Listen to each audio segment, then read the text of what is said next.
So that's the whole idea behind keyword research. You want to brainstorm ideas. There are plenty of tools out there. So the tool I recommend is Google Ads Keyword Planner. Google's going to give you how much search volume. They're going to tell you the competition, but then you're going to go into Google search. You're going to use the syntax all in title to get a more accurate read on the actual competitive number. And so to find out how keywords that your competitors are ranking for, you can use those keyword tools that I mentioned. Another tool that I use is Moz. So Moz, if you go to moz.com, they have a tool called Keyword Explorer. So if we just type in the keyword, for example, bread recipes, it's going to be able to tell us how much volume and the difficulty. So you can use other tools at your disposal, figure out the volume and the difficulty. There are plenty of tools out there. But the one thing I would just make sure is you use everything at your disposal. So you can use social media to find the most shared article for a particular topic or keyword, like bread recipes. You could check other platforms that have a lot of shared content like Reddit and Quora, where you can ask people about certain topics using keywords to figure out how much competition or volume there might be. You could stay up to date on industry news to get an idea of what types of keywords are trending. But when it comes to keywords and keyword research, remember, for every web page, we want to be able to pick two keywords. We want a primary and secondary keyword.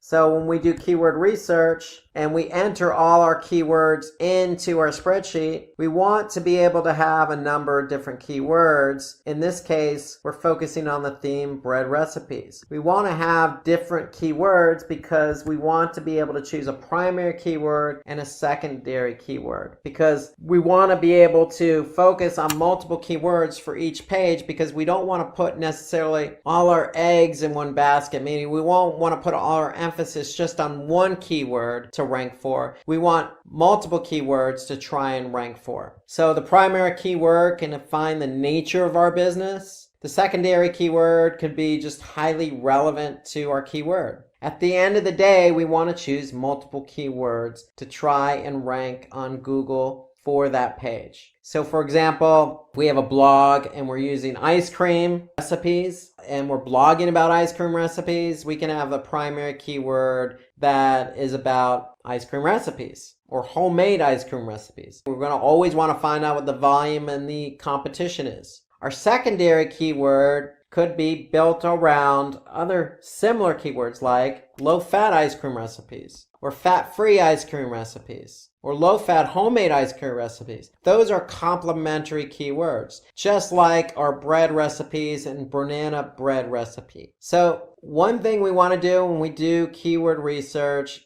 is we want to be able to target one keyword per content when you can target many. We want to be able to target multiple keywords, not necessarily target one keyword. And so we want to be able to cluster keywords. So we don't want to target just one, we want to target multiple keywords per page. And when we talk about clustering, if we go back to our keyword research, what we're doing is we're clustering a bunch of keywords under the theme bread recipes. And so by looking at the volume, looking at the competition, looking at the KEI, we can choose different keywords for our page. And that's what we mean by clustering. We want to cluster keywords into a content theme. So why target only one keyword per content when we can target many? Because we don't want to put all our eggs in one basket. We don't want to target just one keyword. We want to target many. And so that means clustering your keywords into a theme and choosing multiple keywords for that particular page. And when we do that, we have a better opportunity to rank high on Google search. And the whole idea behind ranking high on Google search is we can get the volume.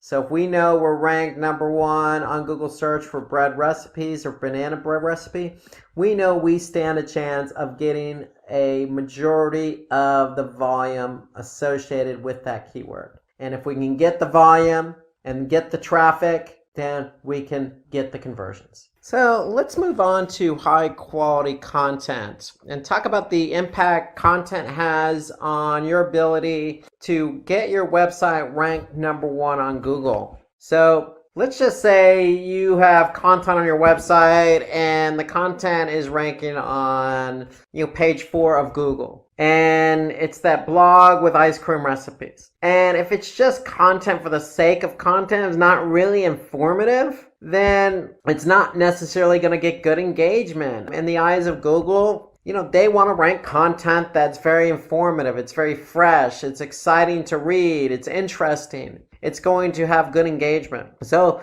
if it's a recipe or an article about any topic, if the content is just not informative, then you're not going to get good engagement. And when you don't get good engagement, if people don't stay on the site to engage in the content and they just leave the website after landing on the page, causing a bounce, then the content's just going to continue to fall down the rankings. And we want to prevent that. We want to move up the rankings. We want to be number 1 on Google. We don't necessarily want to fall in the rankings for our content. So content is a key driver in being able to rank number 1 on Google. So if the content is on page 9, what can we do? Well, we want to be able to, take that content and do something with it. We feel like we did write engaging content, so let's go ahead and share it on social media. And to me, social media is a good platform to share your content, because on social media platforms like Facebook, for example, you're building a community on that platform. That community is already interested in your content. So if you're sharing an ice cream recipe,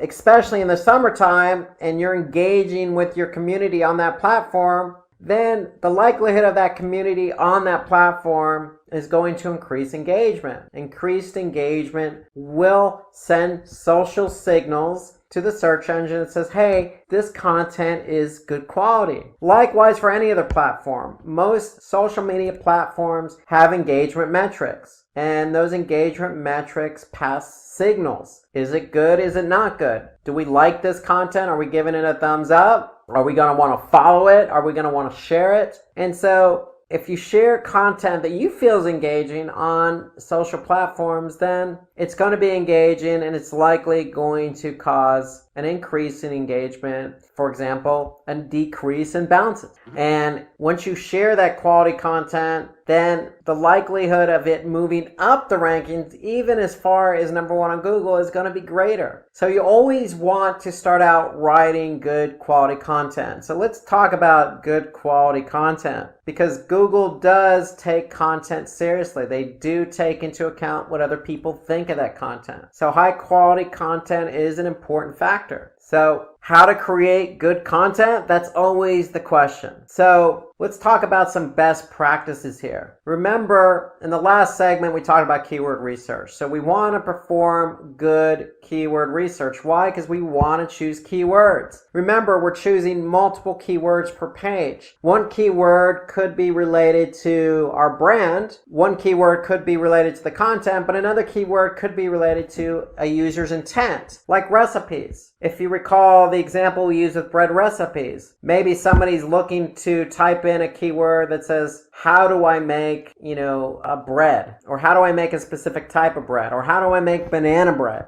Or what's the best recipe for banana bread? They're question related, and we want to be able to answer those questions. So that's where choosing those right keywords that's going to respond to a user's intent. So starts with choosing the right keywords. So remember, we talked about a number of different tools when we talked about keyword research. So there's a research tool that you can use called phrase.io. And that will help you do quick research on, keywords and trends and whatnot. So if you know a better research tool that you use for keyword research, then drop us a comment below. I'd be interested in getting your comments about keyword research and what research tools are out there. So if you know something better than phrase.io, drop a comment below, and we'd be interested in getting your perspective. So keyword research is key, but creating content that fulfills users' requirements. So answering those questions. If it's a recipe, we want to answer that question. If it's directions, we want to answer that question. If they don't know how to do something, we want to answer that question. And that's the whole idea behind content. Content is not just to fill a page, it's to really fulfill users' requirements. That's when you get good engagement. So if somebody's typing in something on Google and they're looking for an answer, your content should answer that question. But we also want to make the content readable. So in other words, write for your audience. Don't impress anybody with very high vocabulary type words that somebody doesn't necessarily know the meaning of. Don't use jargon. Don't use a street language, for example. Use everyday common language that's just easily digestible when your audience is reading. And then we want to keep that content organized. And so when we mean organized, we want to use headers and subheaders. Break your content into paragraphs. Keep the flow organized. If we can keep the flow organized, then it's going to be easier for somebody to read. And then it's okay to add resources, especially resources from credible sites. So if you can incorporate those resources in there, then it's just going to add the credibility to your content and let the audience know that, hey, I've done my research on this topic, and this is what this person has to say about it. This person who seems to be credible. Okay, so it only adds value to your content. So these are all tips to remember when creating content. And then the one important tip here is we want to use white hat techniques. And when we say white hat techniques, that means, if we've chosen keywords that are going to answer somebody's question, we don't want to stuff those keywords into the content. We want the content to be naturally written. So when we say opt for white hat techniques, that's what we mean. Write the content naturally. Keep it organized, keep it readable, include third-party sources,